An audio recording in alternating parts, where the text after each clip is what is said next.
Hello, thought I'd come on, have a cup of tea. Not even prepared. So, yes, have a cup of tea with you and just say hello. And go to bed soon. It's been oh my god, what's happened? What have I done? It's been a big weekend. Progress slowly. At last, he says. Just make sure that everything's working here. I think it is. Just give you a rundown of what's happening with me. Mad Hatter is here. Hope you can hear me. If you can't, I've done something wrong, but I think you can. How are you, Mad Hatter? So, oh my god, today we've had a bit of progress with the whole health thing. I've still got pain going on, but I've had a bit of success today, so less pain today. Managed to get some work in and did a deal with my brain. Every time it started to hurt, I said to it, if you stop hurting, if you stop hurting, I will make you a deal, brain. I will give you a really good dinner. And I did. I kept my deal. I cooked it a very expensive steak tonight. A Korean gochujang steak we had, and it was awfully yummy, and now the brain is just starting to hurt again. So it kept its deal all day, it's just starting to hurt again. But it's been a big weekend, I've got to say. So yesterday I increased my medication, so I've got to increase my medication over the next couple of weeks. So for 4 weeks I've had to increase my medication. This is a medication that I have to... I'm on 3 lots of medication since my operation. One of them I have to increase for a month. This one, whatever that is.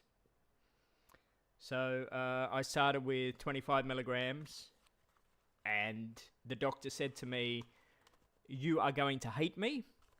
And I thought nothing of it. And sure enough, I hated him. Oh my god, I was in pain 24/7. Oh my god, I've never been in pain like I have been in pain.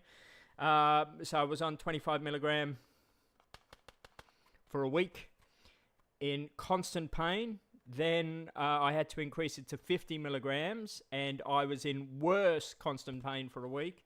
And I didn't just hate him, I wanted to absolutely kill the man. It was so bad. I wanted life to end. And then yesterday I increased this to 75 milligrams. And yesterday it really hurt. And yesterday, we're in winter at the moment. So we're not getting many clear days at the moment because it's raining. I thought I've got to work because like the budget's just died. So I forced myself to work through the pain. It was like super painful, but I did so much yesterday. I worked and I mowed the lawn and I did shopping and I did something else. And I took Bella for a drive and a walk because I can't walk around this area. I did so much yesterday. It was crazy, absolutely crazy. So I battled my way through the pain yesterday. Battled my way through the pain. Today, for I would say 90% of the day so far, and there's still a bit more of the day to go, I would say the pain level's been at about 15%, which has been pretty good. So it's been a lot better today. There's been a couple of periods where it's been a big bad pain, but it hasn't lasted very long. So, 15%, I can live with 15%. 15% is good. So I'm hoping as we proceed throughout the week, hopefully the 15% will go to 10%, maybe 5%, I don't know. But 15% is good. So I managed to do another very long day today, working and doing stuff and that, pretty full on. And then in another 5 days, we're going to bump this up to 100 milligrams. Woohoo! And I'm not quite sure what will happen there. However, a few things have happened now that we've hit the 75 milligrams. For example, today, even though the pain levels seem less, the vision is like really weird. Really blurry. I guess like I know this is switching things off in the brain, and the brain's fighting this medication. That's what this medication does. It's fighting this medication. That's what it's supposed to do. And this medication sort of like, you can fight me as much as you like. I am turning these things off in the brain. So the vision is like super duper duper blurry. But what I've noticed is as the dosage is getting higher and higher, things are getting brighter and brighter. And what I'm thinking is that maybe things have always been that bright. In other words, too bright, which has caused the non-stop migraine, the 24-hour-a-day migraine, that maybe I'm seeing things way too bright, if that makes sense. And maybe my brain in the past has kind of like covered up that brightness. It's been there. It's been giving me the migraines, but my brain's sort of like been tricking me to thinking that I haven't been seeing that bright. Does that make sense? I don't know if that makes sense. So like today, it was ridiculously bright. It was crazy, crazy, crazy bright. And I know what you're saying, wear sunglasses. And I did try the whole wearing sunglasses thing. But then my brain was like, no, now it's like too dark. So it was weird. It was weird. So there's some serious stuff going on with my brain at the moment, and the medication at the moment, and stuff that's going on at the moment, and things that are going on at the moment. But there seems to be, hopefully, I don't want to speak too soon because it's only been one day that there seems to be progress, but I'm hoping this progress will go on now, because when we were on 25 milligrams, there was no progress, just pain. When I went to 50 milligrams, the pain increased. 75 milligrams, the pain was bad yesterday, but it's been less today. So fingers crossed that we're getting to that dose that's starting to work, I hope. Perth in range of Jericho missiles. That's nice. My response to that is, I think if you ask anybody on the planet Earth, where is Perth? Everybody on the planet Earth would go, what's Perth? I think Perth is the most unknown place on the planet Earth. I don't think anybody, apart from Perth people, I don't think anybody knows where is Perth. Like, Perth is the worst marketed, known place on the planet Earth. Nobody knows where Perth is. So the chances of Perth being struck by a missile or anything just is... Even people in the eastern states wouldn't even know where Perth is, I don't think. Eastern seaboard is out of range. Yeah, but Perth is, like, completely unknown. Like, even... And you know this. Like, when you go overseas, and people always say to you, you know, like, oh, where are you from? And you go, Australia. And they go, oh, Australia, Sydney. And you go, no, not Sydney. Oh, Melbourne. Melbourne. And you go, no, not Melbourne.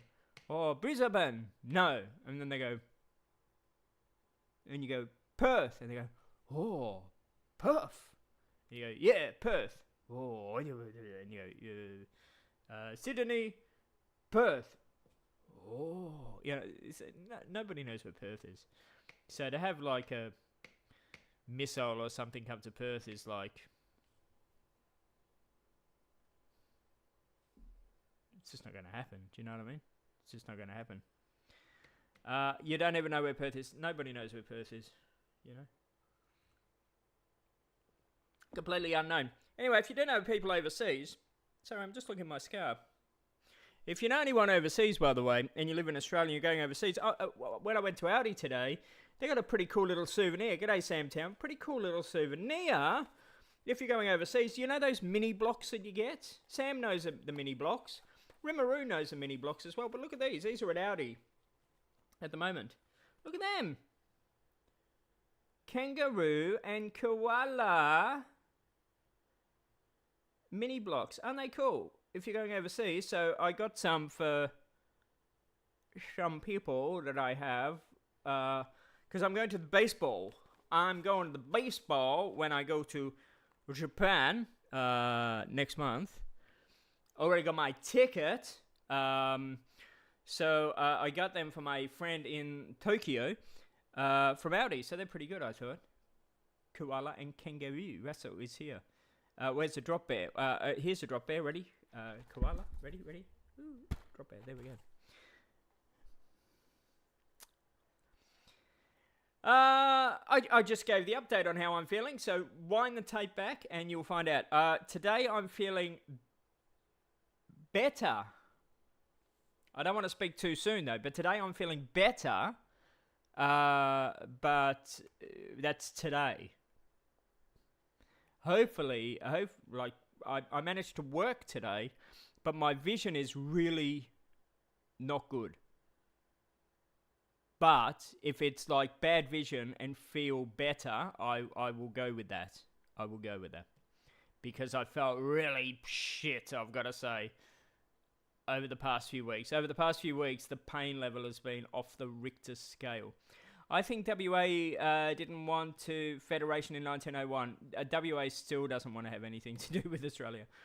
Same here. They say that we're in, I say Norfolk Island, and explain to them between Sydney and New Zealand. Yeah, done a lot of Japanese do working holidays in Perth. Only recently they did because there was like a cheap flight or something, a cheap holiday destination. But they come here and they think Perth is near Melbourne. They get their visa easier or something if they come to Perth as well. But I don't think they realise the distance. Anyway, I bought something this week. I lost my microphone, my DJI Mic 2, which I needed for my new action camera when I go to Korea. So I got a new microphone. And this is so cool. Technology. Oh my god, technology changes. How do I do this? Anyway. How do I do this? Oh, I don't know. Hang on. I wanted to take... There we go. So, this is how technology, like... During COVID... And COVID wasn't that long ago, right? My friend is doing a working holiday... During COVID, DJI, the camera brand that I used...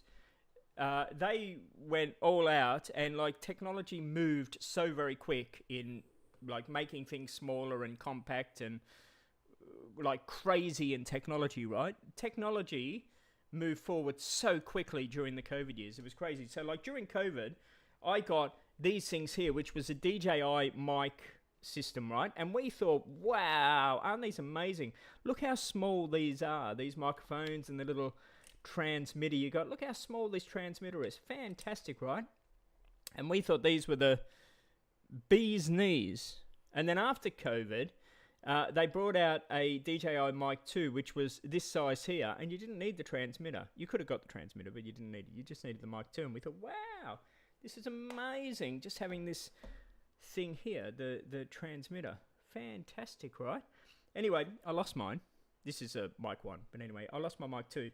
So with the new camera I needed my Mic 2, couldn't find it. So I went out and I bought the new DJI microphone. And get ready for this. This is crazy tech. Look at that. Look at that. That's the receiver, the transmitter, that's everything, ladies and gentlemen. That's everything. That's 10 grams, ladies and 10 grams. Thank you very much. Can't believe it, can you? That is everything you need. That connects up to your... Look how small. You can wear it as an earring. That connects up to your phone, your camera, your everything.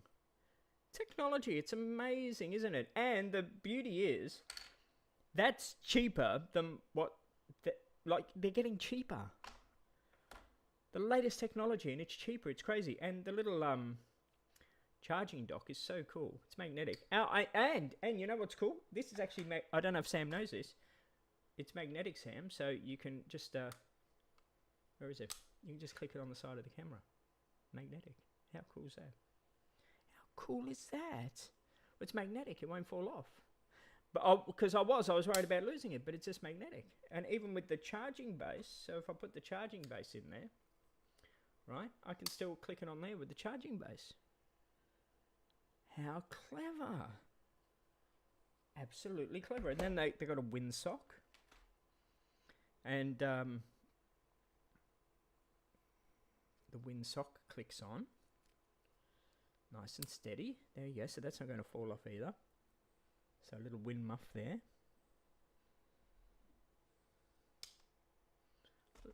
How cool.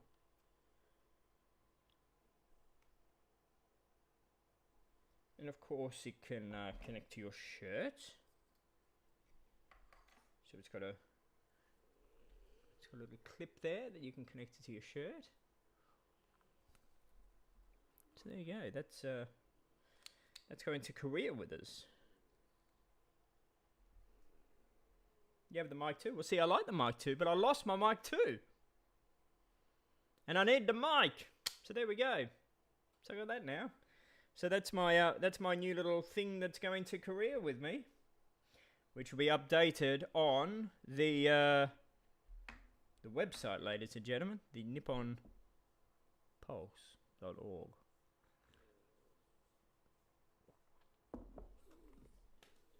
Yes. All right. I have nothing else to tell you, so feel free to talk, ask questions, say whatever you wish. It won't be long. I'll be going to bed soon. It's been a long 2 days. I dare say I've done more than what I should have during the recovery stage of my recovery. I've been mowing lawns. I've been doing all sorts of stuff, which I dare say I shouldn't have been doing. But it's been a big 2 days. Very big. I started working from 3 a.m. yesterday morning. I am going to Korea next month. I am going to Japan next month. DJ Action 6 is having a 1-inch sensor. DJ Action 6 is having a 1-inch sensor. What is your source on that one, Sam? Because DJI said that they're not putting a 1-inch sensor in it. So what is your source on that one? What is your source? Because if they're having a 1-inch sensor, that'll be really expensive.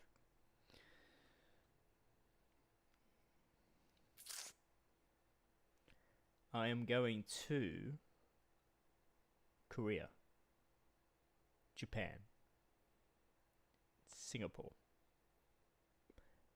assuming that I am well. I have to get well. I have to get well. If I feel like I feel today, I will be going. If I feel like I felt 2 days ago, I wouldn't be going. That's the thing. So, you know, it's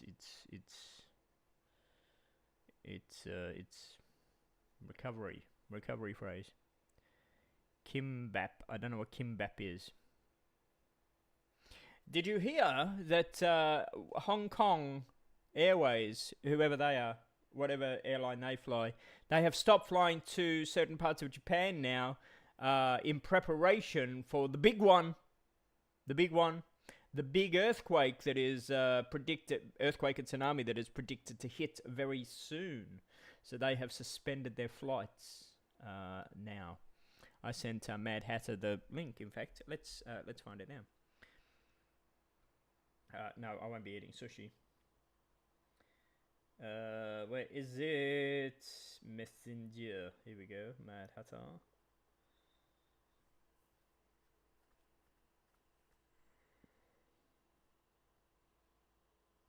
Hong Kong Airways has decided to cancel flights to southern Japan, as reported by NHK. And I now can't open the story for some reason. So, yep. As the big one has been predicted to be going to hit, and it's been predicted to hit when Mad Hatter and myself are over there. Passports in Australia are the most expensive in the world now. Yes, they are, and it's a joke. Everything in Australia is turning out to be the most expensive in the world. Australia is an absolute rip-off and a joke. The quality of the passports are crap now as well. I think everybody saw the Air India crash. A couple of interesting developments. I don't know if you guys have seen the latest on the Air India crash. We won't get into it because there's a lot of YouTubers and that out there that are putting their 2 cents worth in about what happened. And, you know, you got to wait for the investigation. But one of the things that all planes have, I don't know if you know, is a little a propeller that drops from the bottom of the plane that spins when the plane loses all power. And a plane loses power when the engines stop working. And that little propeller had actually dropped down and was spinning. They've revealed now, which means that the engines weren't working. So why the engines weren't working, don't know. But yeah, really, really sad. But they put it in perspective on BBC, which they did. So that plane crashed, and of course people sadly died. But at the same time that plane crashed, there was like 100,000 planes in the air. So in other words, you have a greater chance of being the Prime Minister of England than what you have of being in a plane crash. And of course, you only hear about plane crashes because they are extremely rare. You know, it is tragic, but, you know, things like this sadly happen. Cars crash every day, buses crash. You know, the Dreamliner is, well, it is the safest plane in the world, which it is. This is the first fatal crash of a Dreamliner plane. I've chosen, especially over the past 20 years of my life, to mainly fly on Dreamliner planes. They are a plane that I trust so much. I love flying on the Dreamliner planes. That's why I always, most of the time, fly with Scoot, because they fly the Dreamliner. You know, and I know there's a lot of stories out there at the moment. People are going, you know, oh, there's no power on the televisions and all this sort of stuff. They're different power sources and all this stuff. People are just jumping on the bandwagon to try and get views on their YouTube channel. Let them do their investigation and figure it out, and in due course we'll find out what went wrong. Many things could have gone wrong. And, you know, people are saying about Boeing and that as well. Well, if it was a Boeing issue, it would have happened years ago as well, because Dreamliners have been flying now for decades and decades. You know, it would have been like the Max aircrafts, for example. They would have gone into service and started crashing. Dreamliners have been a very, very, very reliable plane. So, you know, things happen. What is weird, that I find weird though, and this is a bit I'm sorry, I don't believe. I still don't believe that guy was on the plane. I'm sorry, I don't believe that guy was on the plane. There's impossible. I don't believe it. It was a miracle that one passenger survived walking the plane. A girl was late and missed a flight. Yeah, I saw that. Yeah. Yeah.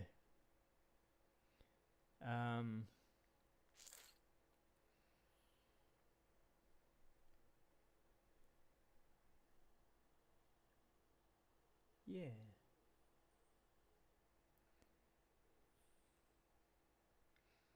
If it's meant to be, it's meant to be. You never know what's going to happen in life. And that's a thing. You never know what's going to happen in life. You know, Dad, as I say, Dad, earthquake. No, Dad died at the airport, as you all know. He just dropped dead. We never knew it was going to happen. He never knew it was going to happen. It just happened. So you never know when your time's up. It's just going to happen. So you just got to roll with it. You know, I mean, there's sad stories in it all. That family, you know, the guy that was a doctor that had been working really hard and saving up to bring all his family you know, his wife and the children and that, wiping out the whole family like that. You know, really, really sad story there. But, you know, you just never know. Just like, for example, and it's good, may I say, somebody else messaged me yesterday, and they've gone to get their brain CT scanned as well. So a couple of people have gone to get the CT scan now of their brain. Thank you very much. Since I had my aneurysm, which is good. And, you know, another good example, like a weird turn of events, got a scan of my brain which found an aneurysm which theoretically should have killed me, because it was at the critical stage, so it should have killed me. But something happened which stopped it from doing that, yet somebody else wouldn't have had the headache that I had. You know, the other thing that made me want to get it checked out. Does that make sense? And it would have, and it would have taken them. So you just never know. You just never know when your time's up or what's going to happen. So you just got to roll with it. Never stop yourself from doing something. Never stop.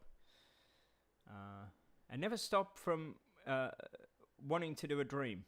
I know, like Ivan, for example, hasn't travelled overseas and that. I think he always wanted to, but he never has.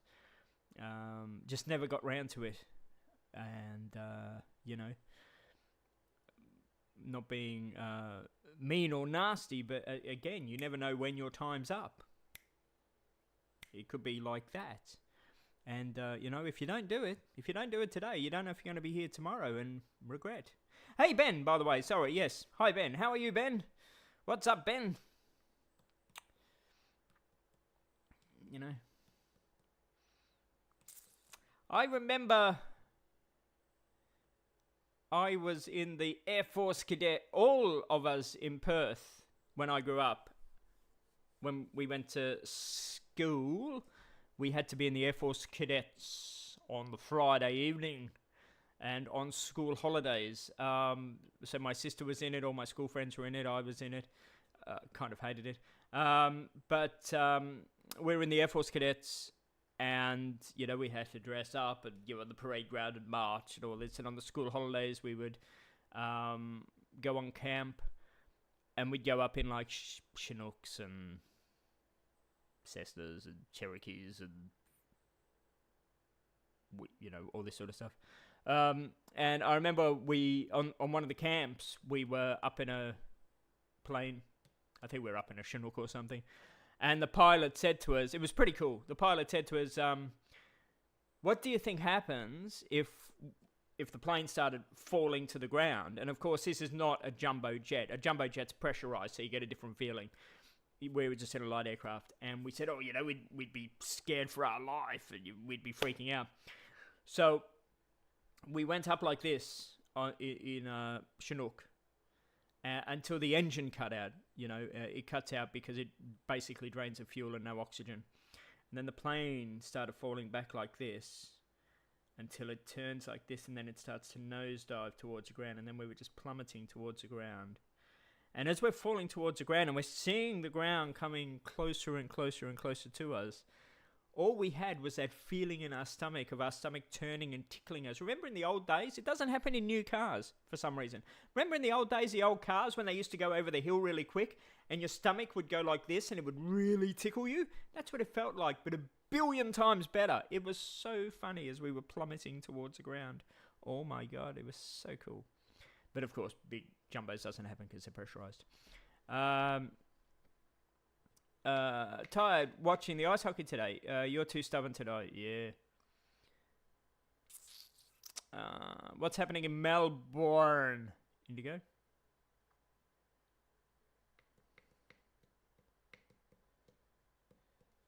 Yeah. Well, I choose not to die. I would like not to die.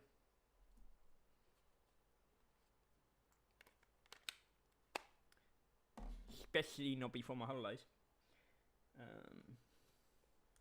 That microphone, by the way, Sam, that little microphone lasts for, I think it was 12 hours. 12 or 16 hours of battery life. Crazy. Crazy. Crazy. Anyway, what are we all up to? Good day, Miss Shah.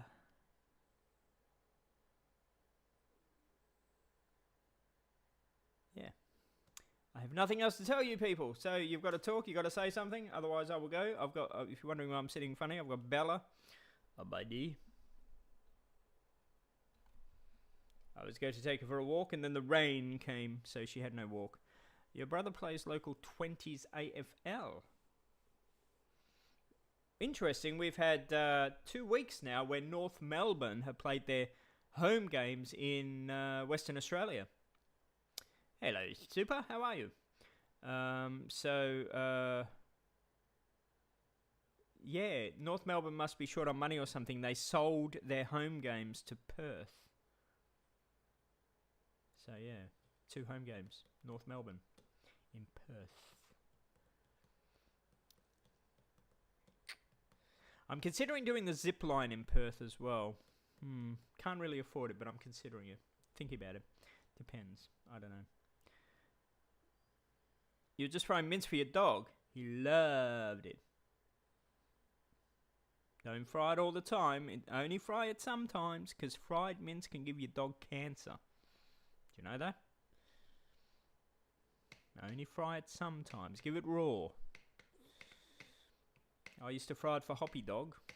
But yeah, only fry it sometimes, because fried mince can give your doggy cancer. I learned that. Oh, I did. Your lease expired 2 weeks ago, and so far, no renewal. No, so I have it here for now. Ivan, you can go live with Indigo Died. He'll have a spare room.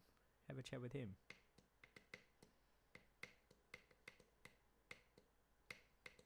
Why are they not renewing the lease? What's going to happen there? You have to go through the process of having them try kick you out, and yeah, that could take a while. So yeah, you might have to do that. Are you looking for another place, or what's going on? When is the trip? My trip is not till next month.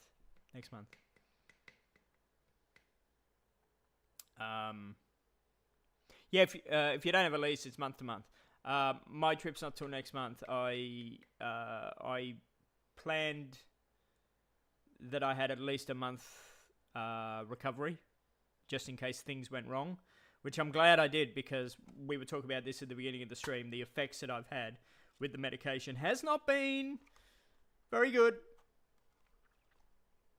It's been a bit...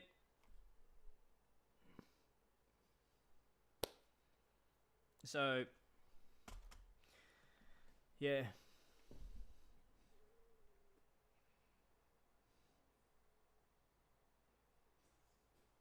Is someone with their arms up? Where? Is someone with their arms up? Where, Sam? Where? There's nothing affordable in Melbourne for someone on disability support pet shelter. Oh yeah, no, I get that. You're gonna have to share with somebody, Ivan. That's what you're gonna have to do. Quite simply, you're gonna have to and then it's hard, because you're gonna be putting an application, and then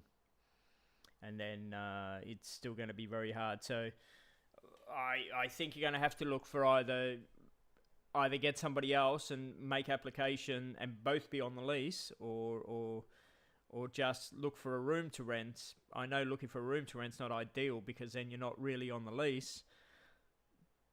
But yeah, it's kind of hard. It's kind of a tough gig there, mate. I gotta say, I don't really have any advice for you with that situation. I think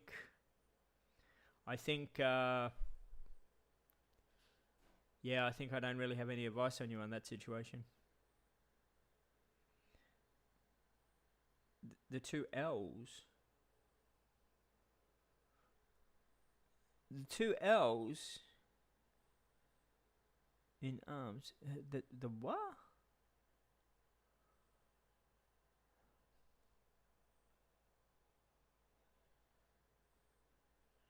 The two L's?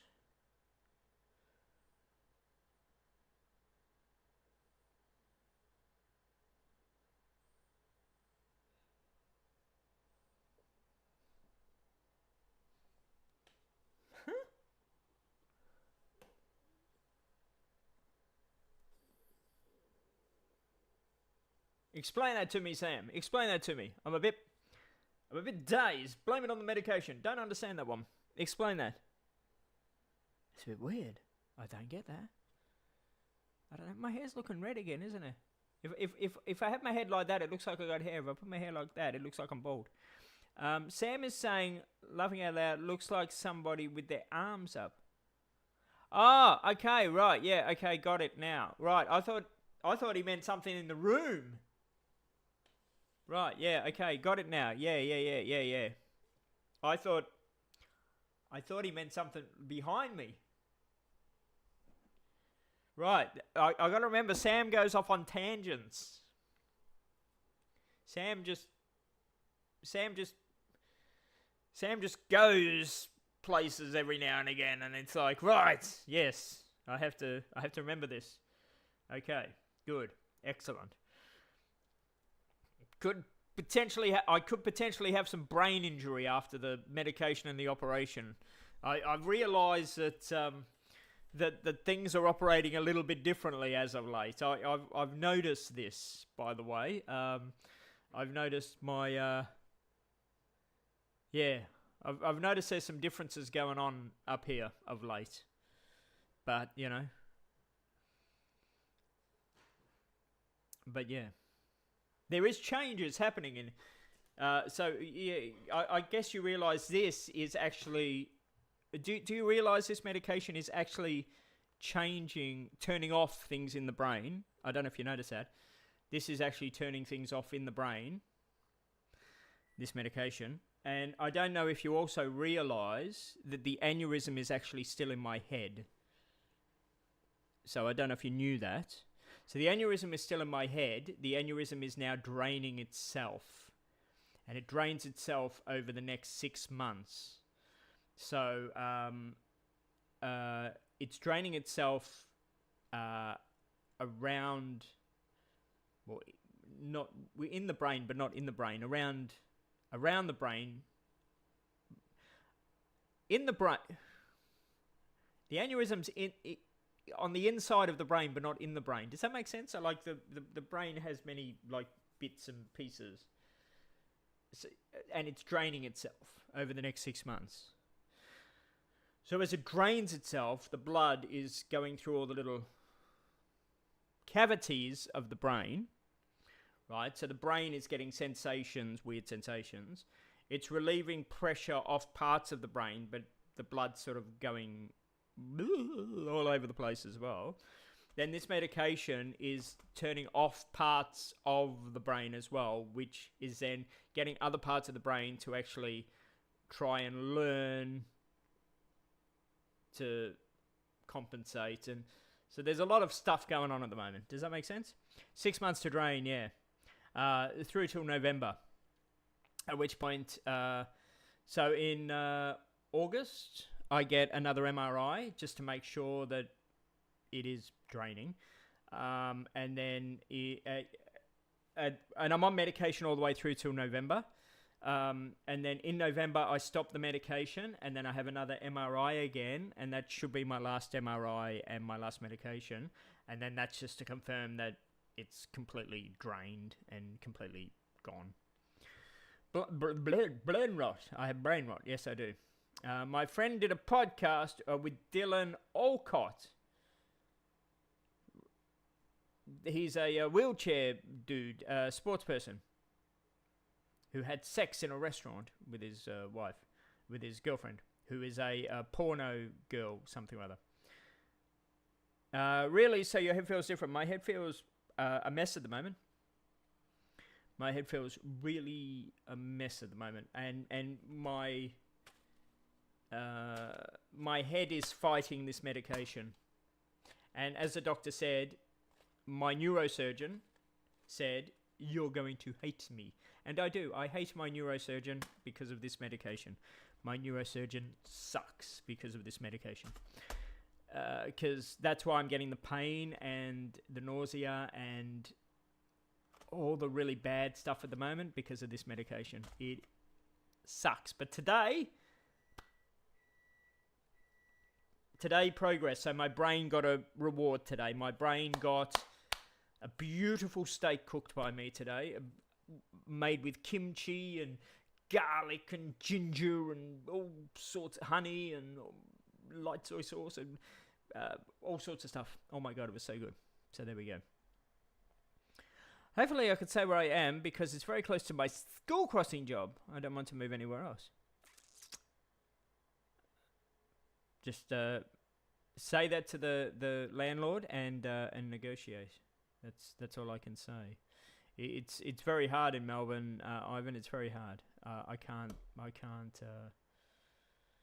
Yeah, I'm not a fan of Dylan Alcott. I've got to say, Dylan Alcott's a bit of a tosspot.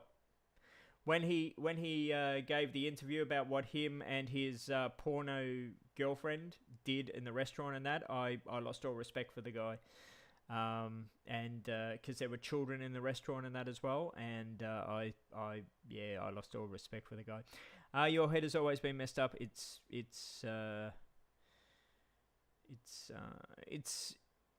since the operation, it's certainly operating differently. I'll tell you that. My vision's absolutely mucked up at the moment. Oh my God. My vision's always been bad, but it's really mucked up at the moment. Oh my God, it's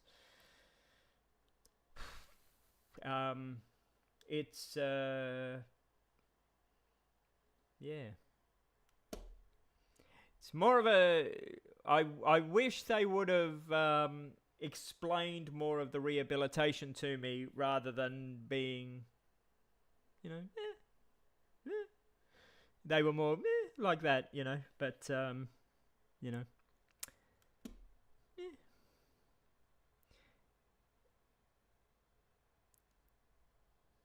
But I mean, don't get me wrong, and again, don't get the two things mixed up. The brain aneurysm they've fixed, and now it's draining itself and that. This medication is not to do with the brain aneurysm. This is to do with the other thing they found. This is the bit that's mucking me up at the moment. The other medication I'm on is because of the brain aneurysm. They're anti-coagulants, whatever they're called, and thinners and all that sort of stuff. I've got to keep having them or I will die. Because if I don't take them, it's all going to clog up, especially where they put the stent and that in, and I will die. So I have to take them.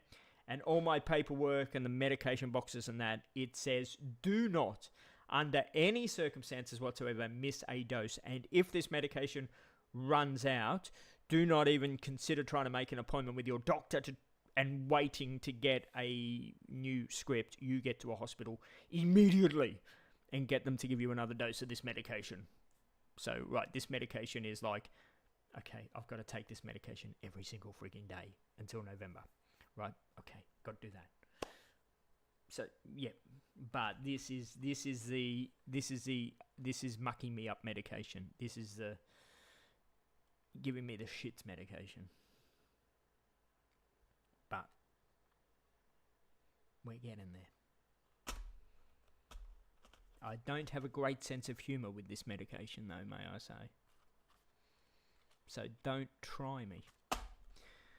A man died the other day in Melbourne working 5 hours for ambulance. When they turned up, he was deceased. He fell over a spill and hit his head open.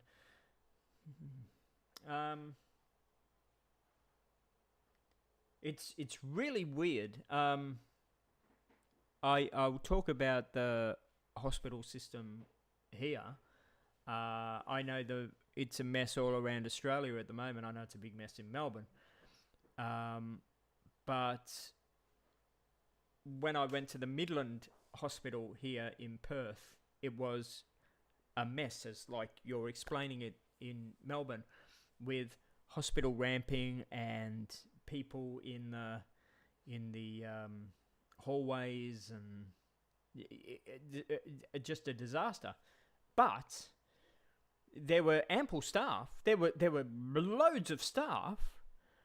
But and I don't want to put down hospital staff because I think they're amazing. But the hospital staff at this particular hospital in Midland, they were just beyond useless and lazy and not being managed, and they were just crap. And again, they were Australian staff. They were shit. And I told you on the stream a few weeks ago, these were the ones that were giving me a blood test and wanting to send me home when I'm going, no, you'll give me a CT scan because something's wrong. And they lectured me, and that's the aneurysm thing. And then they were coming in saying it was going to go bang and I was going to die. They were useless. And there was ample staff there. There were loads of staff, and they were just hanging around talking to each other, saying what they were doing on the weekend. They were just lazy sods. There were more than enough staff there. There shouldn't have been any ramping or anything. The other hospital I went to, which was funded by the mining companies here and that, had less staff, and there was no waiting. None. Less staff, very professional, very clean, very bang, bang, bang. Just so amazing. The staff were just brilliant.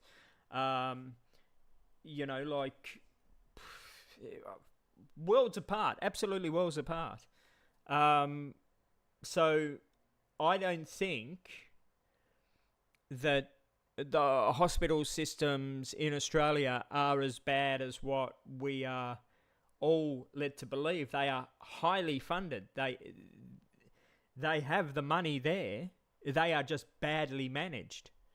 They are just really, really badly managed. And I experienced that. I experienced a badly managed hospital and a very good managed hospital. And they were worlds apart. Worlds apart. So,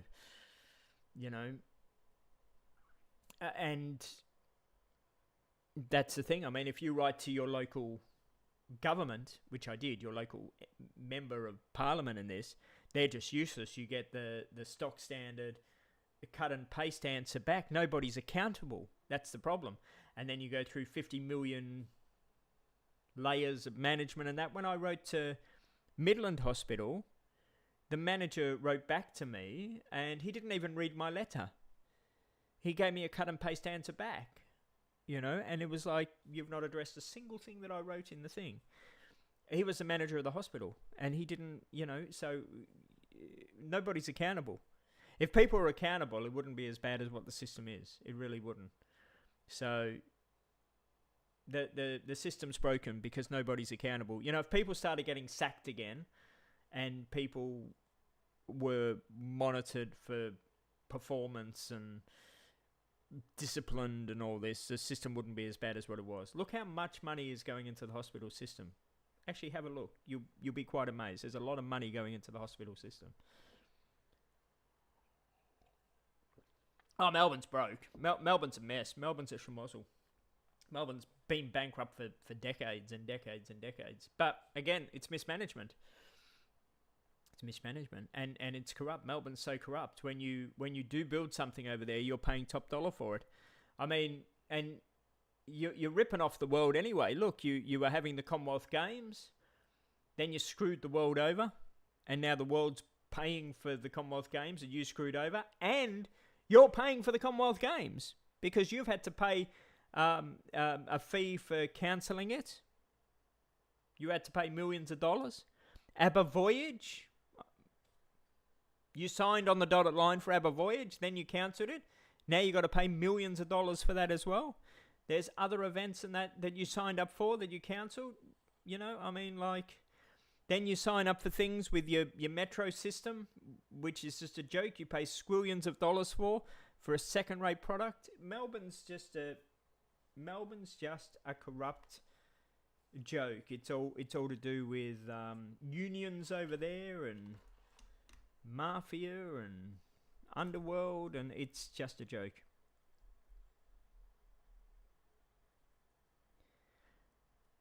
There are nice people, but shit at their job. They're nice people, but shit at their job.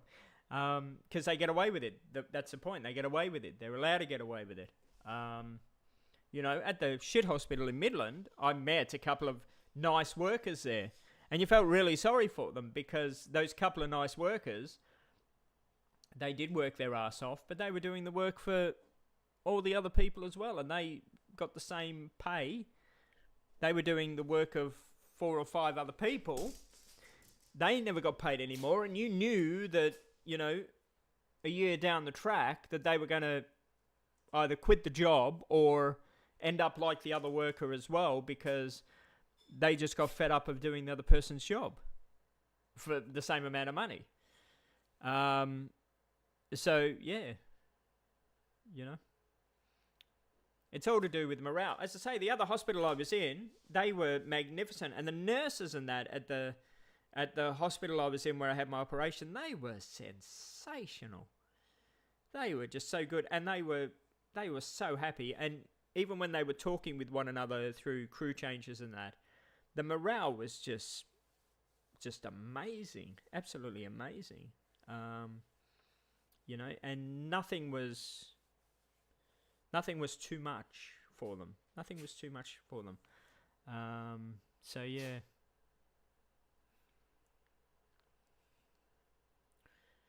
So yeah, but Australia's in a real mess. Australia's been in a mess for years. Years and years and years. And it's going to get worse. Another pay rise has been approved. That means things are going to go up again. Prime Minister's getting another pay rise. That's 4 pay rises he's got. Do you know he's one of the highest paid prime ministers or world leaders in the world now? In the world. I mean, come on, people. Seriously? You all voted. You all voted. Like, what can I say? You all voted. Your local Big W store is closing October after 30 years. Very sad. Yeah, I think you'll find most brick and mortar stores, especially in Australia, will be closing over the next 5 years or so.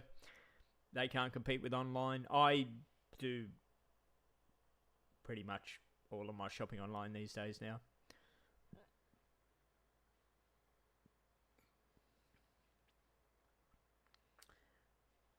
Well, I think, and you're my age, a little bit older than me, so you understand that when you get a team of people that are our age and they worked and the job was done, so like if I did the job and they did the job and they did the job and they did the job, it made the job very easy for everybody. So it was an easy job to do, right? Whereas these days, if you get a group of people and they're all slack, the job becomes a lot harder to do, so everyone stays slack. Does that make sense?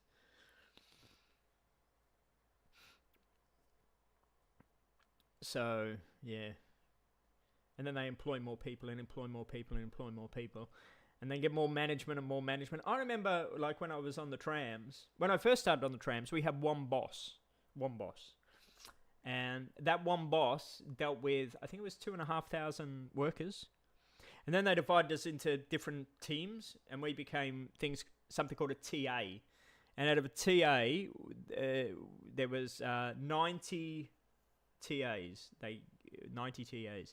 And then out of 90 TAs, they divided 90 TAs into groups of 16. And out of the group of 16, they had 2 supervisors. Those 2 supervisors had another supervisor. That supervisor had a coordinator. That coordinator had a something or other. That something or other had a... And they like had 6 different managements for that group of 16. 6 different managements for that group of 16. It was like, what? This is crazy. So, you know,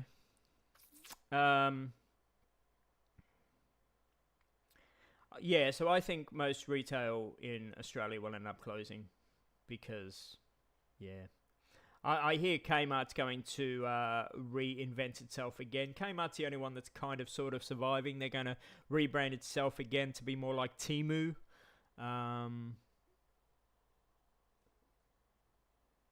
So, I suppose Kmart will survive a little bit longer. But, yeah, I mean, raise your hand if you don't shop online. Who does not buy at least one thing online? Sam, I used to work when it was PTC, when it was Russell Nathan for PTC, when it was government. I used to work when it was government, when they had scratch tickets. I was a conductor.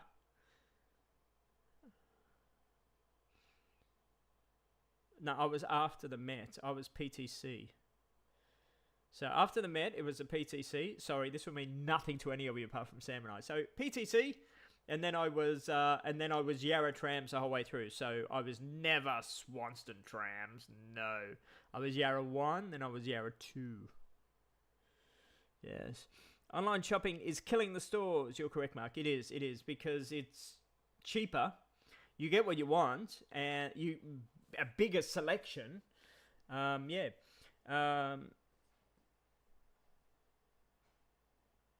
do about 50% online shopping once. You've only done online shopping once. And look where you live.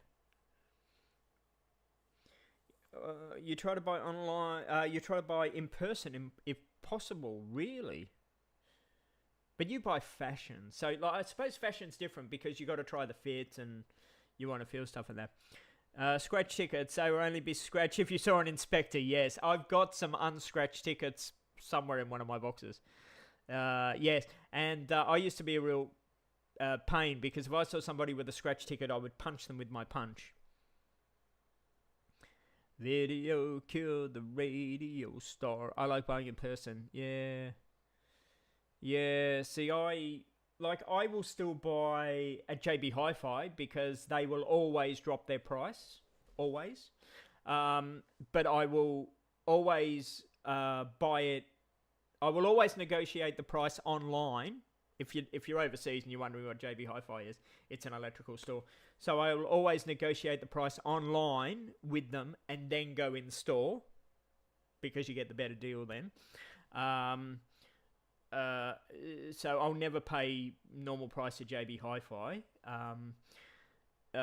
So yeah, they're about the only store I physically buy anything of any great note in. I mean, of course, I have to buy food, so I buy my food at Aldi. I've become a Costco shopper. I never thought I would. I never thought I would get into Costco. It was Jason in Sapporo that got me into Costco, and I've done a lot of Costco shopping in the past year. I think I've well and truly paid for my membership with the Costco. Have I saved a lot of money at Costco? I don't think so, but I have bought a lot of things at Costco. But I think I've shopped a lot at Costco to stay away from the supermarkets in Perth because they're kind of feral. There's a lot of fights and crap that go on in there. So by going to Costco, and you get the $2 hot dog, the hot dog and drink, and the $15 pizza, so.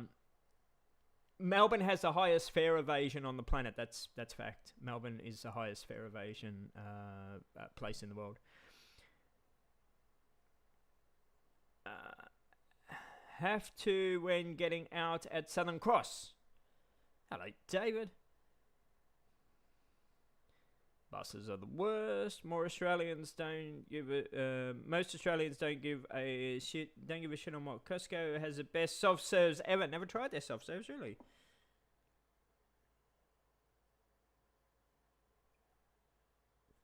Exactly. That's why I joined Costco. Keeps out the riffraff. Exactly. And there's a lot of riffraff in the supermarkets in Perth. So, The Costco is also actually closer to me than any supermarket. In Melbourne or Sydney or anything, you pretty much got supermarkets outside your door. They're like everywhere. But in Perth, supermarkets are few and far between. You've got to travel a fair way to supermarkets in Perth, depending where you live. And supermarkets for me are quite a fair way away. Costco is 2 minutes away. And I really like their stuffed capsicums. Oh my god, they're so nice. Yeah, I mean, I have like I have got I suppose saved on some things at Costco. I bought some expensive things at Costco, like I have a TV unit that I got at Costco with a built-in electric fireplace and that, which is pretty cool, but that was really freaking expensive. I don't know. As I say, we have lots of pizzas. If you haven't had the Costco pizza before, they are ginormous. They're like $15. The hot dog and cola for $2 is pretty good. What else do I buy at Costco?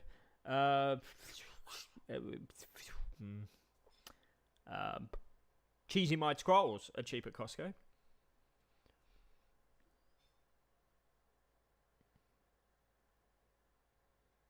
You have one within 5 kilometers, Costco. I bought my Japanese grill at Costco in Japan, of course. And of course, when you're a Costco member, you can go to any Costco around the world. Costco membership is really expensive, but their value packs are amazing.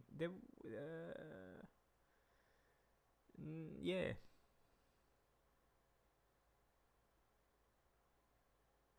When's the last time you went to Methbridge? The last time I went to Methbridge was... I tell you, the last time I went to Methbridge was Mother's Day. Compliments of 6PR Radio, who treated me to a lovely complimentary meal at a new Italian restaurant. So there we go. So that was on Mother's Day. And Methbridge is pretty bad. They're going to be upgrading Methbridge. I used to go to Methbridge every week prior to them finding the aneurysm, because they have at one of the nightclubs, was it the Hippie Club? They would have $5 burger and beer before 7 o'clock, and then I would go to Language Exchange, which was another pub where they would have $5 pints. So we used to do that every Thursday. Yeah, you got 6 supermarkets very close. 6 supermarkets very close, really. Southland Shopping Centre, Big W is... Big W just doesn't know what it wants to be, I think. Your dad buys whiskey, so he'd love Japan. At Costco, I haven't really looked at their clothes at Costco. I'll have to have a look. I think a lot of Big W's are going. The word is over here in WA, most of them are going.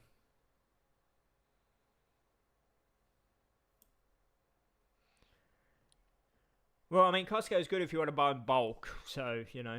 Oh, but also Costco is good for the like, if you want a free meal, they have taste tests. Oh my God, all the time. By the time you go around Costco, you don't need food. Oh my God. Try this, try this, try this, try this, try this. Oh my God. YouTube membership in Tokyo. Took a couple of friends there. That's a good thing as well, yeah. And also, if you get your membership overseas in certain countries as well, I think it's cheaper. Could be wrong. But yeah, I use my membership, of course, overseas as well, which is good. Methbridge, yeah. Methbridge, which is Northbridge, it has the highest rate of murders of anywhere in Australia. It's only like 200 meters long. It's in the heart of Perth.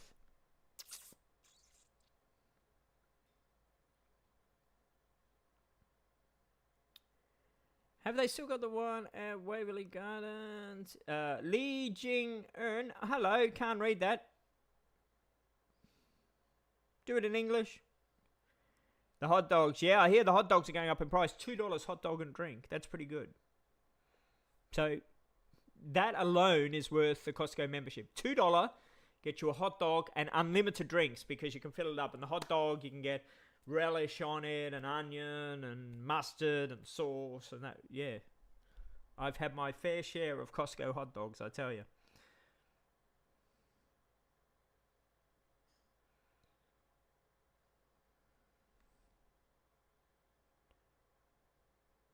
Yeah, I thought they were a bit cheaper. Yeah, for the membership. Yeah. Harris Scarf, they went broke in WA, didn't they? I think. Hey, g'day, Ray. How are you? Oh, hey, g'day. Yeah. How are you? Oh my God, I thought it was you. Hey, yeah, Jing. How are you, man? Why don't you message me on Insta, dude? I've been in hospital and all. I thought you'd get a message from you. Nothing, buddy. Nothing. Oh my God. Thought you'd give me some loving. Nothing, man. How you going, my friend? Spotlight bought out Harris Scarf. No, IKEA's miles away from me, man. I went there once and we joined up. The day we joined up, you got like a half-price meal or something, and the meal was pretty good. 7-Eleven. Don't you wish 7-Eleven in Australia was like 7-Eleven in Japan? Oh my God, that would be good. 7-Eleven used to sell gorilla, but they stopped. They didn't obviously compare to Costco dogs. I don't know if Costco dogs are good. I'm not saying Costco dogs are good. I'm just saying Costco dogs are cheap. There's a difference between good and cheap. But like Costco, for example, when I buy the Costco pizza, which is $15, and that'll last you like 3 meals, I split it up and I chuck it in the freezer, right? And then I reheat it. 3 meals, right? Fantastic. But like you get the refill with the hot dog. In fact, you don't even need to buy the hot dog. I think the drink is like 99 cents. When I buy the pizza, I always get like the drink, and I take it home to have with the pizza. It's pretty good. So yeah, I'd say Costco has the best pizza in Australia. I know that's a big call because, especially in Melbourne, you got some pretty good wood fire pizzas going on in Melbourne. Well, you used to. I don't know if you still do. Perth has no good pizzas whatsoever, at all. I don't know if Sydney's got any good wood fire pizzas going on, but Melbourne used to have some pretty sensational wood fire pizzas.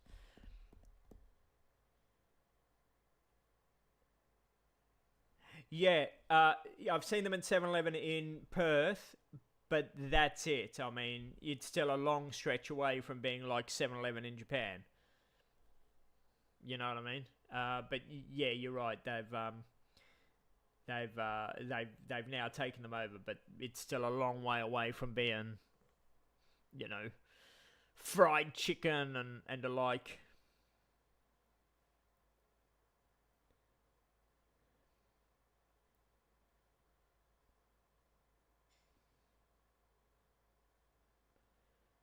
Really, there used to be a wood-fired pizza shop in Malvern that just was the bomb, absolute bomb. Cost you a small fortune though, and this was, oh my God, this was in the 90s, so like forever. And in the 90s, the pizza was like 30 something bucks, so that was like really expensive in the 90s, and it was the bomb. Ciao Italiano, my friends. Of course, Ciao Italiano is the lady that owns that's a very good friend of mine. We should go down there sometime, do a stream or something. She's a very close friend of mine. But her pizzas are shit. Her food's not very good. But apart from that, she's a very good friend of mine. Have a good night, Mad Hatter. Good to have a chat with you. I'll talk to you soon.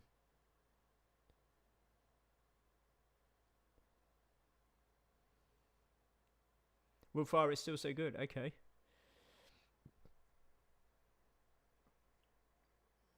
I saw just I don't know, maybe 6 months or so. I popped in to see my friend at Ciao Italiana. She's going through a couple of health battles herself down there. But yeah, she's a real good friend.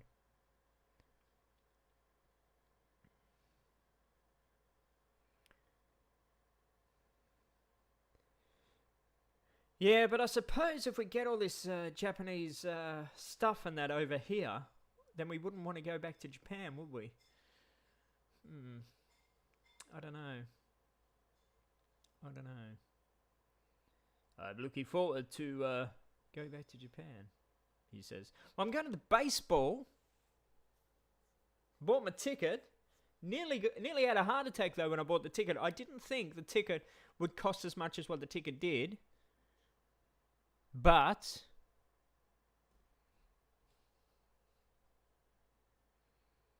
I got my ticket. But here's a question. Do I get... Here we go. 3 choices here. Because I'm going with a good friend of mine in Tokyo. Do I get the shirt of the baseball team? Do I get a fake one from Temu that says the Giants, which is like $15? Still looks the same, but it's fake.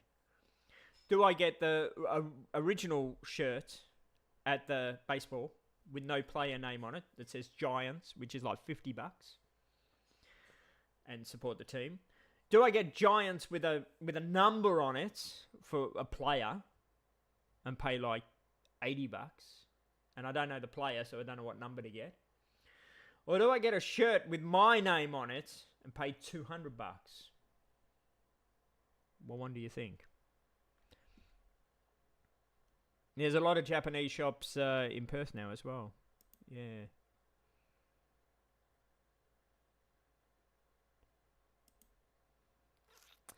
So what one do you think? Because I'm going to see the Giants at Tokyo Dome. It's an evening game on the 1st of August. And, you know, I know I don't have to get a shirt, but I think I have to. Am I correct in saying you need to wear a shirt so A, you don't feel like a tourist, and B, to get in the atmosphere? You need the. I'm correct in saying you need the shirt to be part of, you know, to get in the atmosphere. Yeah, yeah. You need to be part of the whole, you know, feeling. Yeah. Get the Temu one with the name. You can't get the Temu one with the name. That's the thing.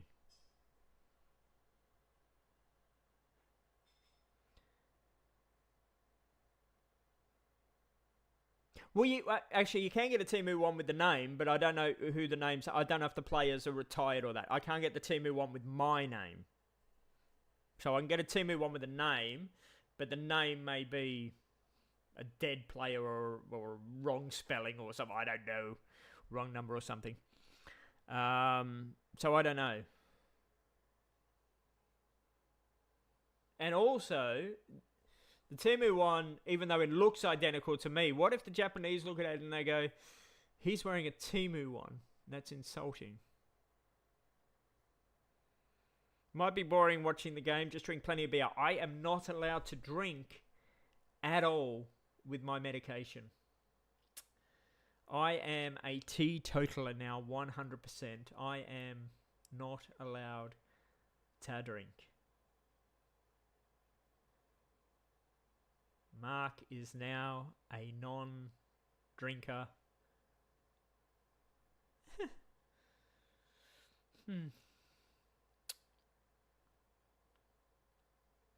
No drink. Yeah. Hopefully it won't be boring. But even if it... I don't think it'll be boring because I'll be going with a Japanese friend of mine. So I think we're going to have fun anyway. We're going to be making a day of it. We're going to the Ghibli theme park or something during the day. Ghibli something or other. You know what it means. Ghibli Fun Park, I don't know, whatever it is. And then we're going out for something to eat, and then we're going shopping. And then we'll go on the roller coaster most probably. He said, no, don't take me on the roller coaster. So we'll go on the roller coaster. You know, we'll do a few other things beforehand, and then we'll go to the baseball, and, you know, so it'll be quite fun. And, I think if you went by yourself, it could be a bit boring, especially if you didn't like baseball. But when you're going with somebody else, I think it could be, you'll have fun. You'll have a laugh. So yeah.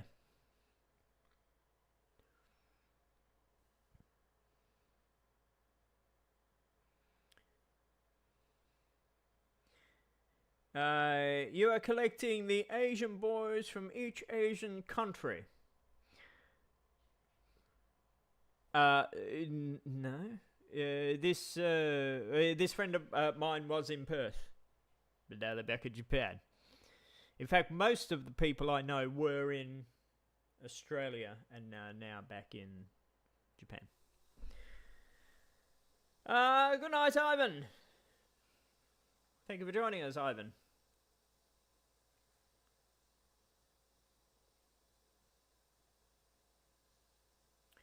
So, yes.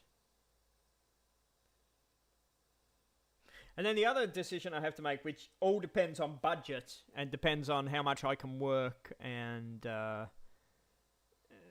everything, because the weather's not good and the medication's not good and everything as well, is how do I get to Japan from Korea? Am I catching the boat or am I flying? I don't know.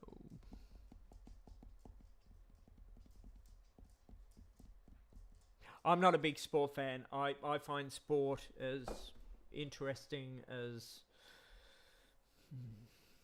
I'm not a sport fan at all. But I've never been to a baseball game, but I've seen, as I'm sure you have when you've been over there as well. In fact, I'm pretty sure you did at the train station. Didn't you see all the ones going to the baseball game that day that were all dressed in the baseball? And I thought it was really, really funny that everybody was dressed in their little baseball suits. Everybody, which I know when people go to the football in Australia, you get some dressed up, but not many dressed up. But in Japan, everybody was dressed up in their little baseball suits. And they all looked really funny. I thought it was really funny. And of course, in Japan, they've all got their little wobbly sticks and wavy. I think they're very, very funny. I think Japanese are very, very funny. So I think it's going to be very, very funny to watch I think it's going to be more funny to watch the audience and the sport and to watch them carry on and go. I think that's going to be funny. And my friend said, I must buy a new tea towel. It's like, oh, okay. What, for your kitchen? No, to wave. It's like, excellent. Great. You buy your new tea towel to wave. So, yeah. I will speak to my neurosurgeon anyway, as I get closer to the date and we see what's happening with the medication, just to see if, for some reason, my surgical thing is changing colour. To see if he will allow me to have a drink, but I don't know.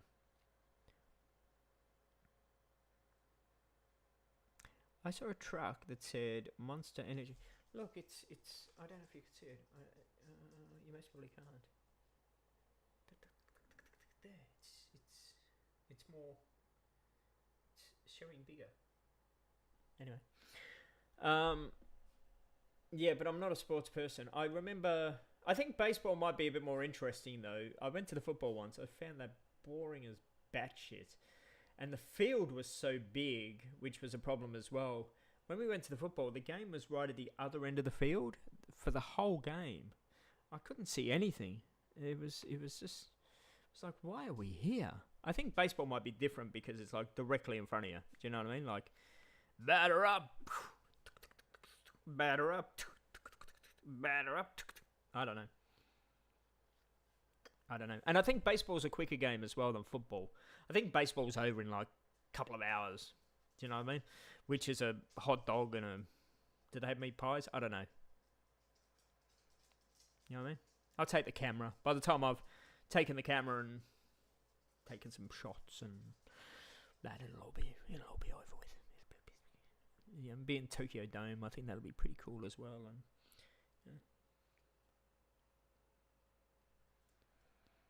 Sure it'll be okay. It'll be good to catch up with my friend. That's the main thing. That's really the only reason why these days I go to Tokyo, really, to catch up with 2 or 3 friends. Really. There's no other reason.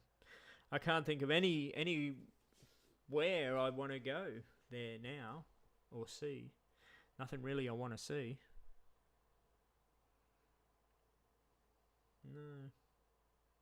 That's why I think, in some ways, and it's not from the not liking Japan anymore. I'd go there every day of my life if I could, but I don't think there's anything new over there that gives me the excitement to go. I think I just go now just for the sake of going because it's nice there. I think this trip is going to be a bit refreshing and exciting because I am actually doing something different by going to Korea. I think that's going to be rather refreshing, rather, adding a bit of spark back into things again. So it'll be like, burning the candle at both ends. Remember when you first started going to Japan, you would use all your energy? See you, Sam. You'd use all your energy in Japan.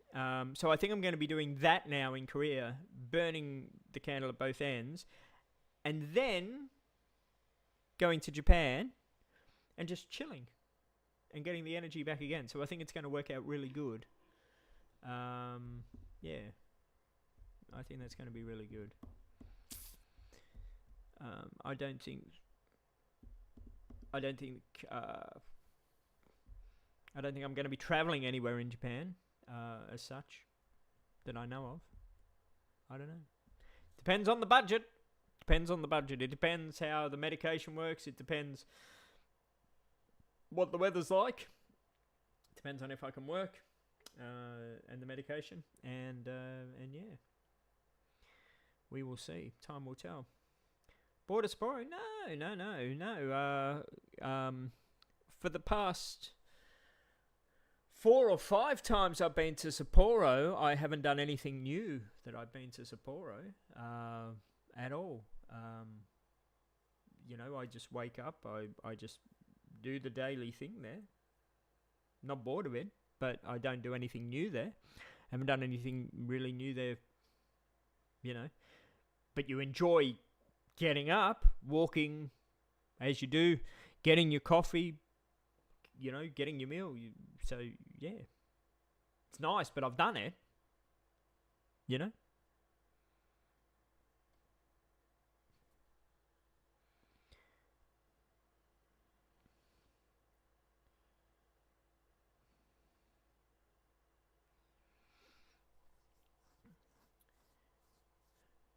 Yeah, I'm struggling to think of somewhere new. I have to say. But I'm not bored. I'm not bored of it. I'm just,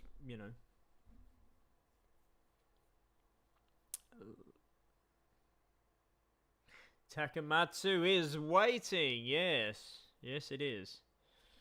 But the budget alone is not going to allow me to travel in Japan. Originally, when I first sorted the trip, before an aneurysm decided to be in my head, because I'd actually was planning the trip before the aneurysm happened. I actually had plans on doing things like going to Takamatsu and that. But, yeah, the aneurysm sort of blew the budget and stuffed everything up. So I don't have the money to go anywhere in Japan anyway. So it'll literally just be Sapporo and Tokyo. That's it. That's the only thing I'm doing. No, I haven't. It was just a thought. I was going to speak to my sister as well because she was interested as well. It's a good idea. There's some of them that are in pretty good locations, I have to say. Yeah, it's a thought bubble. It would be a future thought bubble though, because as I say, I've got to pay for this trip first. Got to get this trip over and done with. I have a month to pay for this trip, and I was planning that as I say, it would have been nice if the doctor would have given me greater insights, especially in the how my health was going to be with the medications and this. I thought in my brain that I wasn't going to be as bad as what I ended up being. So it kind of threw a spanner in the woodworks. So hopefully I'm coming good now. Oh my God, please, hopefully I'm coming good. If I am, I could, and if the weather becomes good enough, I could get back on track. Hopefully so. At which point I've got a month. Oh my God, I'm so glad I gave myself a month before I went away. I actually, originally I was going to give myself a week after my operation to go away. Oh my God, thank God I didn't. So hopefully the medication, hopefully I'm on the mend now. Hopefully the weather will come good. I know it's going to be bad this week. I'll be able to get on top of things and get this trip sorted. Then after this trip, I can look at things. I'm hoping I do get to work and earn a fair bit of money this month, because I would like to really, really, really have a special trip this trip. There is something I really want to do this trip. I don't know if it's going to be feasible. It would require a lot of work and a lot of good weather, because it's like $700, which is a lot of money for one night. But we'll see how it goes. Have my fingers crossed. But if that doesn't happen, it doesn't happen. But yeah, we'll see. But if not, I'll just keep it to the basics. We're getting there. I've kind of got a little bit of spending money. I have my flight to Korea. I have the hotels in Korea, so that's okay. And that's it at this stage. I haven't got my flight back or anything else. That's all I got at this stage, but that's okay. Is it going to be hot in Japan? Abso-friggin-lutely. It's going to be hot, which is good, because I'm only going with hand luggage. It is going to be hot in Japan.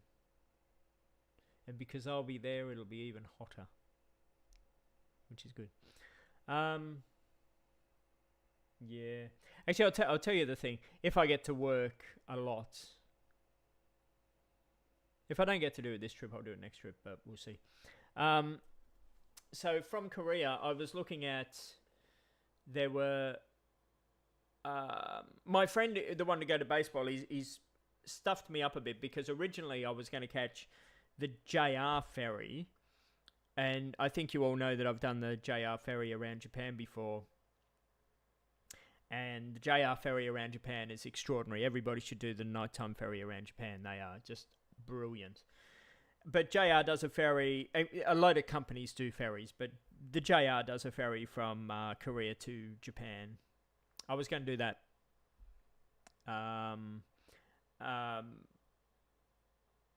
So I was going to do Korea to Tokyo, and then from Tokyo I was going to go up to Hokkaido, and then from Hokkaido back to Australia.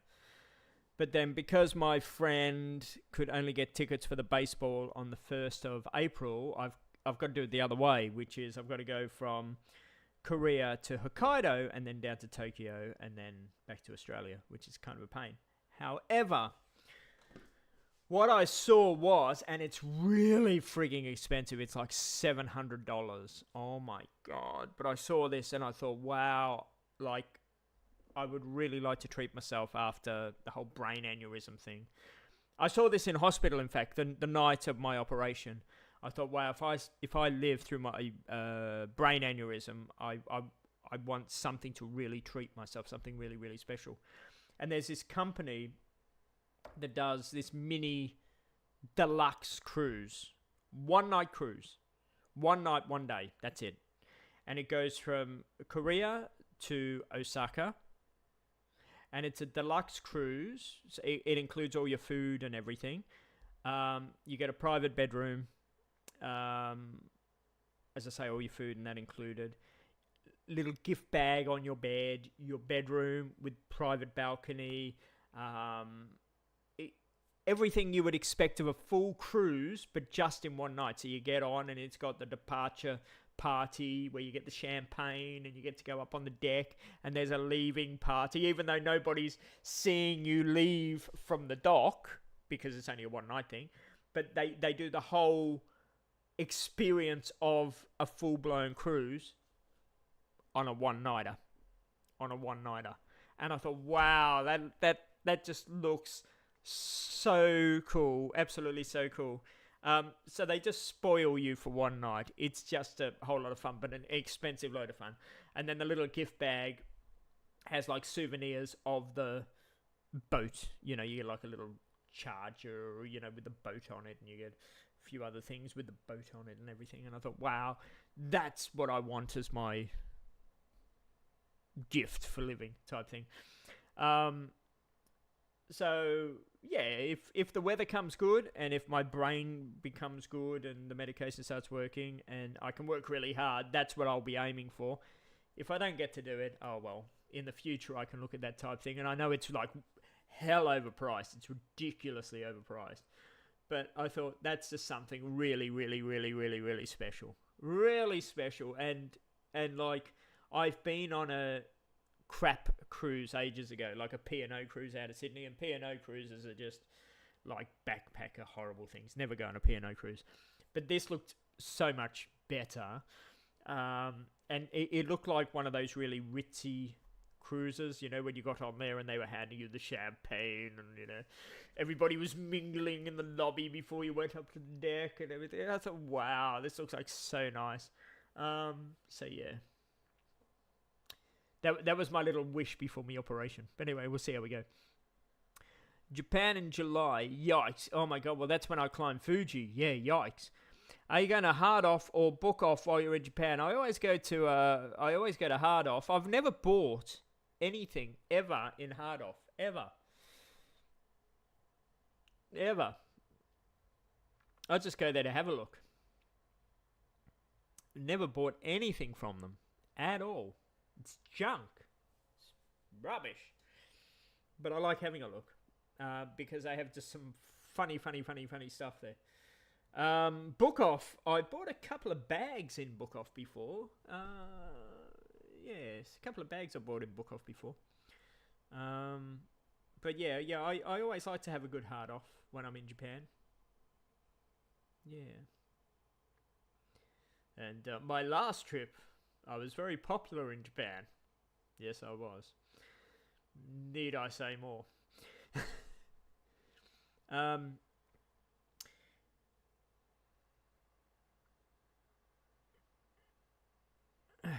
Jamaican restaurant in Japan called Jerk Off. Yes. I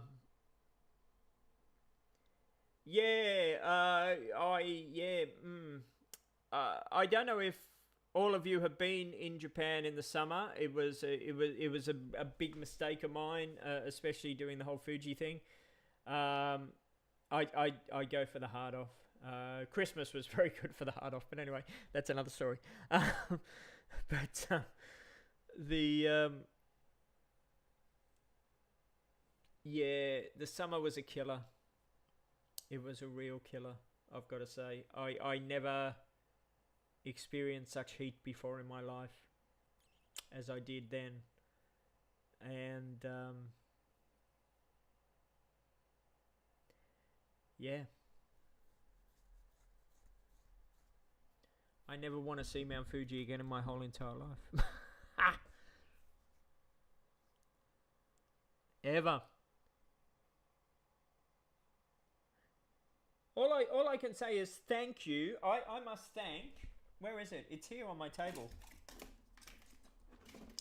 Thank you to this light for going flat. This is the light that stopped me from going the final, I think it was 700 meters or something, 500 meters or something. This light went flat, and I can't thank it enough. Seriously, I'd had enough. If we would have slept,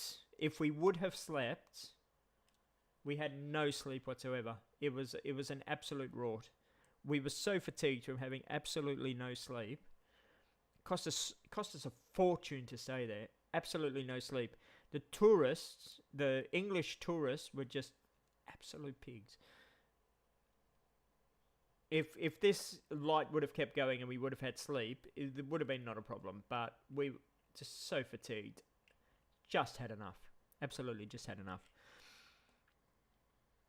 Yeah, lost a few kilos that trip. I've put on a few kilos in preparation of losing a few kilos. Because when I'm over there, I walk 20 kilometers a day, easy. I walk a lot when I'm over there. I found in a temple, yeah. And it's weird, isn't it? Because, they go, the temperature today is 29. You go, 29? That's nothing. Oh my God, it's 29 going on 500. It's crazy. It's like nothing you've ever experienced. It's insane. Absolutely insane. And then, of course, when we did Fuji, we had to they made us wear that weather gear.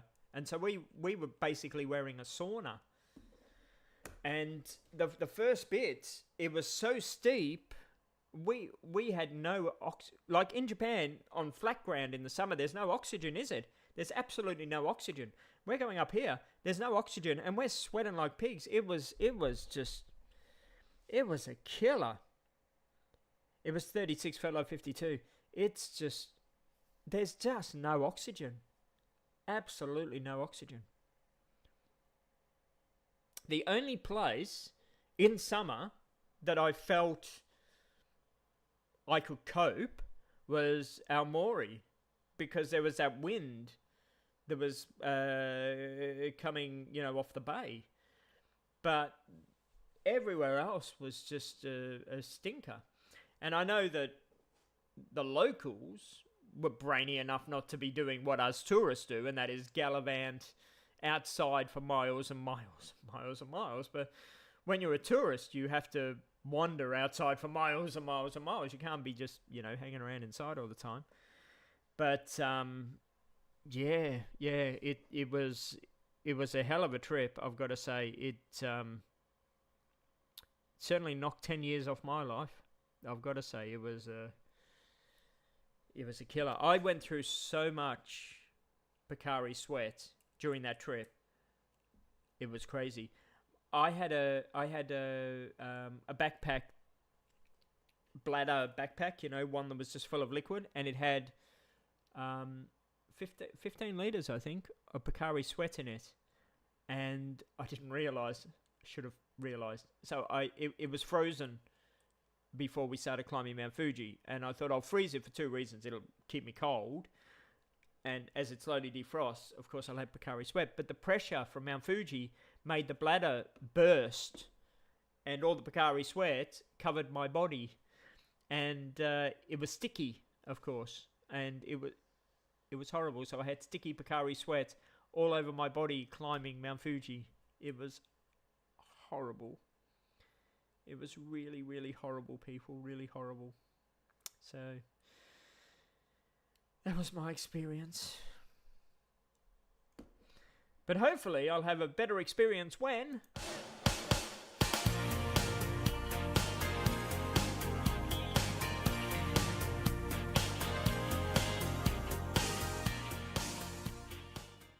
I go to Singapore, Korea, and Japan starting next month.